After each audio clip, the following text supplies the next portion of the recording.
السلام علیکم ورحمۃ اللہ وبرکاتہ۔ حضرت السلام کا تفصیلی واقعہ سورۃ یوسف میں مذکور ہے، تو جتنا اللہ رب العزت نے ذکر تو اتنے ہی واقعے پر ایمان لانا چاہیے،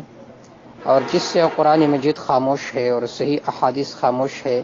تو اس سے خاموش رہنا چاہیے، کیونکہ قرآن مجید کا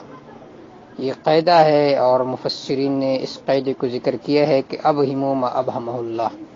کہ جس چیز کو اللہ نے مبہم رکھا تو اس کو مبہم رکھو۔ قرآن مجید میں صحیح احادیث میں اس کا تذکرہ نہیں ہے کہ حضرت یوسف علیہ السلام نے اس کے ساتھ شادی کی ہے یا شادی نہیں کی ہے، تو لہٰذا اس بنا پر اس بحث کو نہیں چھیڑنا چاہیے۔ میری جو رائے یہ ہے اس بارے میں وہ یہ ہے کہ حضرت یوسف علیہ السلام کے ساتھ حضرت زلیخہ کی شادی نہیں ہوئی ہے۔ اس کی بنیادی وجہ یہ ہے کہ اللہ رب العزت کسی پیغمبر کے دامن میں ایسی بیوی کو نہیں رکھتی کہ جس کا کردار صاف نہ ہو۔ علامہ الوسی رحمہ اللہ فرماتے ہیں ما بغت امرأۃ نبی قط، کسی بیوی وہ مشرکت ہو سکتی ہے، منافقت ہو سکتی ہے، لیکن زانی ہو سکتی۔